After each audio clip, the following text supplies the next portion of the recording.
Como anotar corretamente as informações no perfil glicêmico? Olá, eu sou a doutora Thaisa, eu sou médica, ginecologista, obstetra, especializada em pré-natal de alto risco. E hoje eu vou mostrar para vocês, gestantes diabéticas, a nossa famosa tabelinha de controle glicêmico e explicar o que é importante e o que é necessário que seja anotado em cada um dos locais. Vamos lá. Então vamos lá, essa daqui é a nossa famosa tabelinha que eu entrego para os pacientes nas consultas. Vocês vejam aqui que ela tem várias caselas porque a gente pode anotar, mas os fundamentais que a gente precisa fazer o controle estão aqui, ó.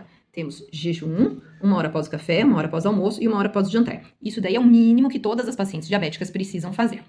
Possivelmente, se você é uma pessoa que faz um jejum um pouco alterado, eu vou pedir também para você acabar fazendo este daqui, que é o da madrugada, no meio do seu sono, tá? Lembrando o seguinte, o meio do sono não é assim, ai, fui num casamento e cheguei tarde, por isso eu resolvi marcar como madrugada. Não, não. O meio do sono é dormir um pouco, umas 3 horas de sono, acordei para fazer um xixi, fui lá e medi, tá certo? Algumas vezes a gente vai precisar, inclusive, que a pessoa ponha até um despertador para acordar e fazer pelo menos algumas medidas ao longo da semana para que a gente possa ter a noção se esse jejum é um efeito rebote de estar fazendo uma hipoglicemia ou se tá tudo meio alterado desde o período da madrugada.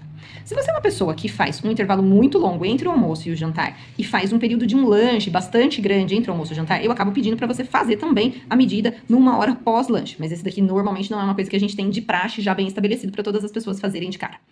E aí vocês podem observar que a gente tem aqui também algumas avaliações, ó, como pré-almoço, pré-lanche, pré-jantar e antes de dormir. Esses daí, eles acabam sendo solicitados em circunstâncias em que a pessoa tá fazendo alguma alteração que eu não consigo definir, se ela tá chegando na refeição com um valor muito alto ou se tá fazendo aquela refeição muito volumosa e tá subindo muito. Então, principalmente em casos de diabéticas, tipo 1, eu acabo solicitando, ou em casos mais graves, em que eu quero analisar com um pouquinho mais de detalhe. De início, não é de praxe a gente fazer esses pré-refeições. Mas óbvio que pra mim tudo é informação. Então, se vocês anotaram, se vocês fizeram a furadinha no dedo em horários antes da refeição, vale a pena anotar sim, tá bom?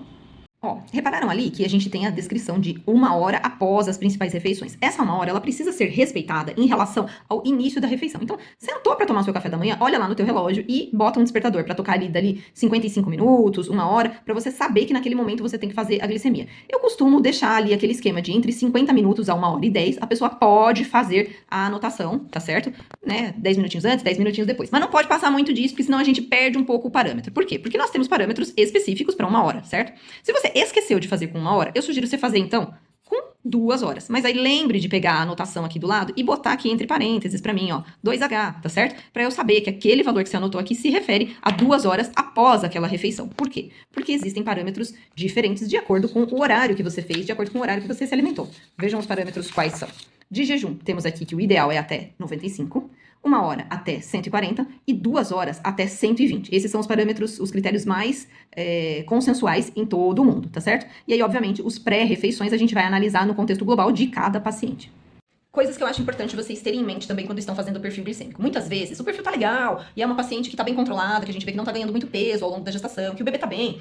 Eu acho que dá pra gente dar uma sossegada e dar aquela liberada pra não fazer todos os dias? Sim, dá pra fazer. Então aí às vezes a gente pede pra fazer 2 dias de semana e 1 dia de final de semana. Quando a gente faz esse tipo de orientação, não significa que eu quero ver menos vezes e que você não precisa anotar na tabela. Eu acho assim, todas as vezes que você medir, ou seja, você já foi lá, já picou o teu dedo, já teve o desgaste de fazer isso, vá lá, anote na tabela. Aí eu vejo em todas essas ocasiões. Obviamente, se eu tô falando faça só 3 vezes na semana, é porque eu estou menos preocupada e porque eu acho que você pode ter uma tranquilidade de se furar menos vezes. Pensando nisso, ah, não, eu fiquei com dúvida, eu quis fazer porque eu fui no aniversário, porque eu comi muito errado, tudo mais. Mas não era o horário de fazer, não era um café da manhã, não era um almoço, um jantar. Beleza, pode pegar, puxa na linha de baixo e escreve o que você comeu em qualquer horário e pode fazer a anotação, respeitando aquele esquema de comer o bolo, o salgadinho, o refrigerante ali do aniversário, conta 1 hora depois e faz a medida. E aí a gente vai ver também como que se comporta em ocasiões diferentes, né? Ah, não, mas não foi isso que aconteceu comigo, não. É porque eu fiquei passando mal, eu tava há muito tempo sem me alimentar, eu demorei pra fazer a minha refeição do almoço. Cara, também vale a pena você ver, se você passou mal, principalmente, vai lá, faz a medidinha e anota pra mim naquela parte da tabela como pré-almoço, entendeu? Então, assim, todas essas informações em que você teve uma dúvida, teve uma coisa diferente, teve um mal-estar e quis anotar e quis fazer, pra nós tudo isso é informação. Então, todas as vezes que você picou, valorize isso que você picou e vá lá e anote.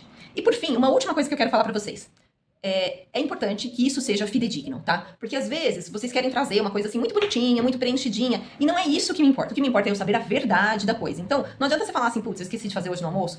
deixa eu pegar e anotar mais ou menos semelhante ao que foi do almoço de anteontem, porque se eu comi mais ou menos a mesma coisa, deve estar mais ou menos o mesmo valor. Não, isso não pode ser feito, porque eu não tenho como saber a veracidade dessa informação, né? Eu não tenho, a gente já tem que lidar com a situação de que nós temos oscilações glicêmicas ao longo do dia, de que o aparelho não é 100% fidedigno, né? Então, assim, eu preciso que 100% fidedigno seja essa nossa relação médico-paciente, que vocês anotem tudo de acordo certinho com o que vocês viram, tá certo? Então, se ficar alguma dúvida, a gente esclarece em consulta. Um abraço. Tchau, tchau.